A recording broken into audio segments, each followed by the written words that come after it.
ধর্মটা কি? তা বুদ্ধিস্টদের, ওরা এমনি তো ভগবান মানে না, তো কিন্তু ওই ধর্মটাকে ওরা মানে, ওই জন্য বলে ধর্মচক্র। তা ধর্মটা কি? ব্যক্তি মানুষ যদি অন্যায় করে, অপরাধ করে, তার শাস্তি হয়। সমাজ যদি করে, সমস্ত সমাজ মিলে অন্যায় করছে, তারও শাস্তি হয়। এবং সমস্ত মানব সমাজ যদি করে, তারও শাস্তি হয়।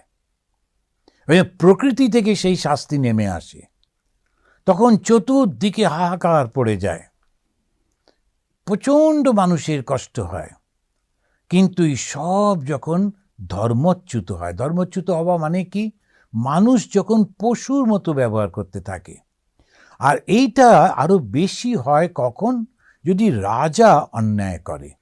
কারণ রাজার প্রভাব তো সমস্ত প্রজাদের উপরে পড়ে। বেশিরভাগ প্রজা বাধ্য হয়ে হোক, ভয়ে হোক বা ইচ্ছা করে হোক, রাজার অনুগত হয়ে যায়। তখন এই সবাই খারাপটা করতে থাকে, তার প্রভাবটা খুব খারাপ হয়। ওই জন্যে ওই খনার বচনেও আছে এবং এই নিয়মের মধ্যেও রয়েছে যে যদি রাজা যদি ভালো না হয়, প্রজার খুব কষ্ট হয়। কারণ রাজার খারাপ চিন্তাগুলো, কর্মগুলো প্রজাদের মধ্যে এফেক্টেড হয়। তারাও আবার যারা মন্ত্রী, তারা শান্ত্রী, তারাও সেরকম করতে থাকেন। করতে করতে সবার মধ্যে খারাপ ভাবটা এসে যায়। এরপরে ধর্মচক্র ঘুরতে লাগলো, যে ধর্মচক্রের ফলে কষ্টটা হবেই হবে। ওই জন্য যমকে বলা হচ্ছে ধর্মরাজ। এই ধর্মরাজ হচ্ছে যে যদি তুমি ভালো করো, ভালো; যদি তুমি খারাপ করো, তাহলে খারাপ। ব্যক্তি হিসেবে, সমাজ হিসেবে, মনুষ্য সমস্ত পৃথিবী জুড়ে একই নিয়ম। তো স্বামী বিবেকানন্দ তার সেই কবিতাতে বলছেন যে যে তুমি যেমন কর্ম করবে সেরকমই পাবে। Good good, bad bad, none can skip the law. তো সেই ধর্মচক্রটাকে আমরা ঘোরাবো কি করে? যখন অনেক লোক খারাপ কাজ করছে, খারাপ চিন্তা করছে, এই শরীরটার জন্যে অন্যকে কষ্ট দিচ্ছে, নানান রকম করছে বিকৃত সমস্ত কিছু, একে খুন করছে, টাকা নিচ্ছে, নেশা করছে, নেশা দ্রব্য বিক্রি করে সমাজের অল্প বয়সীদের ধ্বংস করে দিয়ে সেই টাকা আবার গিয়ে সে হয়তো মন্দিরে সিঁড়ি বানিয়ে দিচ্ছে, মন্দির বানিয়ে দিচ্ছে, ওই টাকার কোনো ফল হয় না।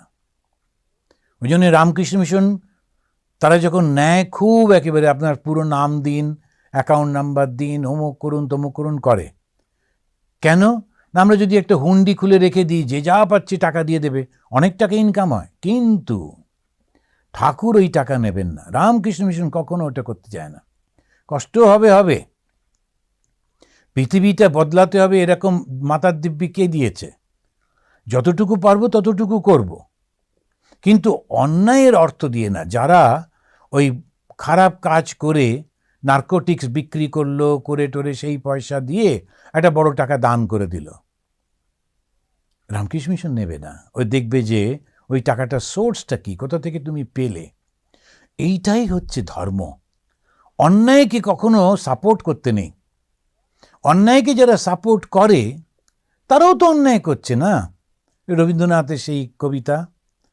তো সেই জন্যে কখনোই অন্যায় যারা করছে, ঘৃণা যারা করছে, হিংসা যারা করছে, তাদের দলে থাকতে নেই।